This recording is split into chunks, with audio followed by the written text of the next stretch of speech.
Welcome to Bible Mornings.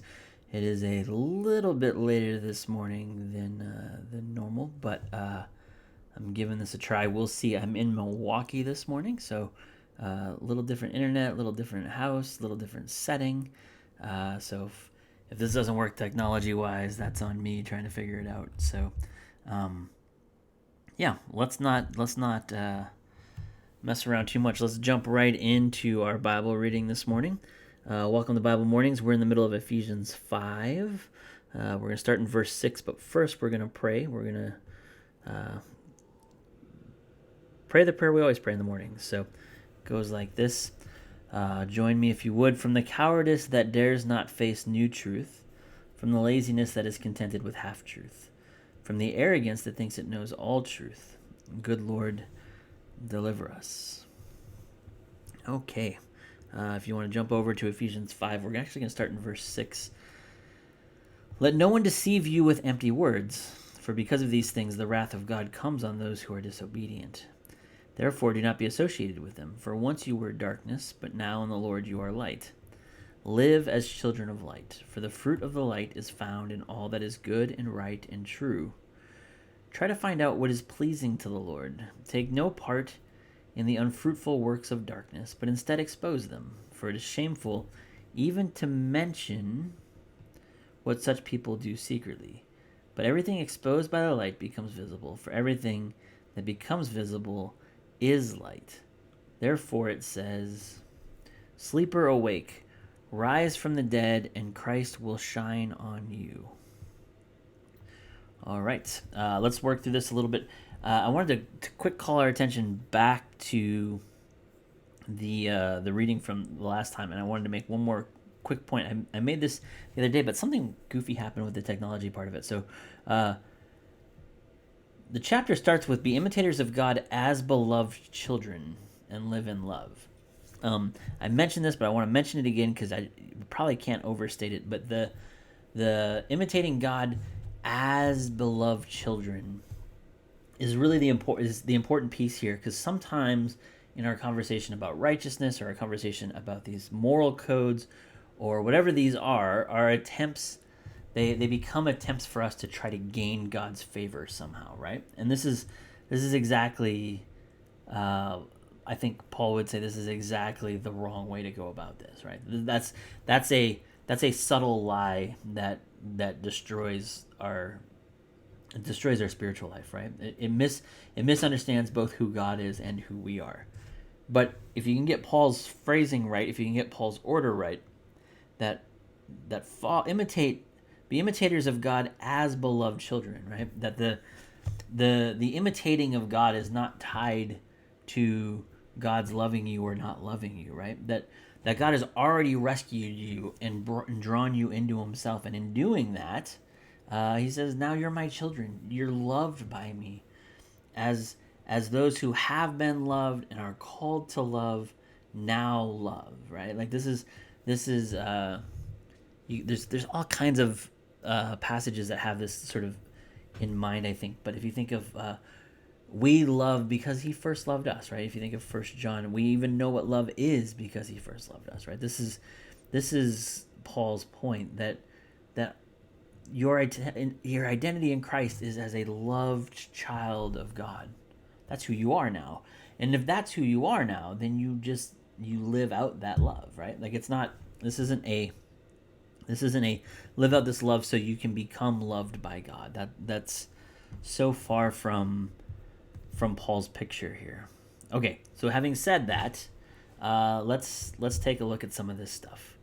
Let no one deceive you with empty words. We don't actually know specifically what Paul has in mind in this. Like, what are these empty words? Like, what is the teaching that he's nervous about exactly? And Ephesians doesn't give us a lot to go on here. In terms of context, the only part we really have for context is that somehow you would fall back into these divisions that you had, right? Like that in Ephesians, up until now, that this has been about God rescuing us from these divisions and breaking down these dividing walls. And so don't fall back into the deception that those original identities are more important than your identity as a beloved child of God, right?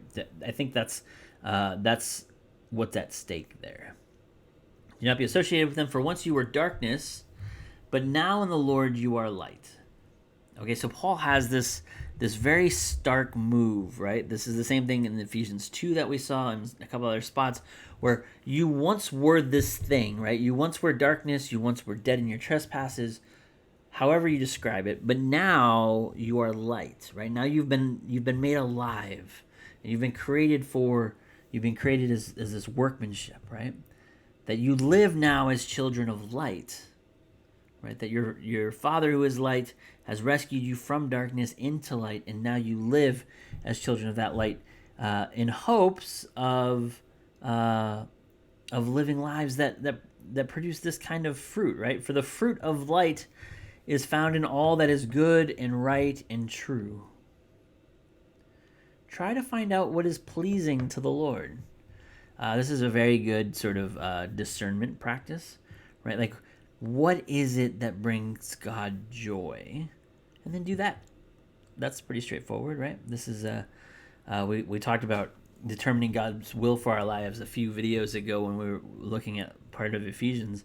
But this is a really great sort of spiritual direction principle, right? What is it that gives you pleasure, and what is it that gives God pleasure?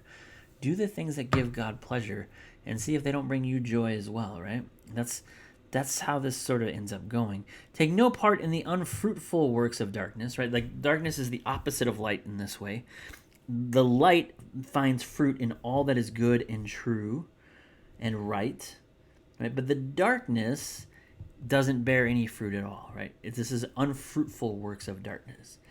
And the way you deal with unfruitful works of darkness is you expose them. The kind of things that happen in darkness continue to have power over us as long as they remain in the dark, right? As long as there's no light ever shed on them, they continue to stay dark. But when light is shined on them, they become exposed. For it is shameful even to mention what such people do secretly, but everything exposed by the light becomes visible. For everything that becomes visible is light, right? There's this beautiful part here, and you can get hung up on details about what he means by these shameful things and and that's fine. Like, there are places for that, but for us, the part you want to catch, I think, is that light is transformative, right? That God's light in our life literally changes our lives, right? That our lives, our brokenness, our darkness becomes visible in the light of who God is. And God then, in that light, makes everything that becomes visible light. Sleeper, awake, rise from the dead, and Christ will shine on you. This is the picture, right? That we want to be in the light as He is in the light, as He is light, right? And that picture is such that the sort of best thing we can do to deal with the darkness in us, and the darkness in our thoughts, and the darkness in our lives, and the darkness in our choices and in our hearts, is to expose those to the light of Christ, right? To each of those thoughts, hand them over and say, awake, rise from the dead. Christ, shine on this thought. Christ, shine on this part of my life. Christ, shine in this part of my heart. I think that's all that's going on here. I don't think we need to go much further or overthink that in some ways. But I think those are helpful practices for us, right? Those are things we can sort of start to try, right? When you're struggling with that sort of darkness, hand that stuff over to Jesus and see what happens.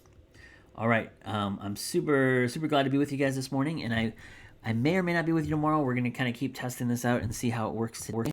But worst case scenario, I'll be back next week, and we'll be able to go through the rest of it. But hopefully we're still able to keep doing these. Be on the lookout for God and all the different ways that God is working, bringing light into the darkness of your life. We'll see you tomorrow, hopefully.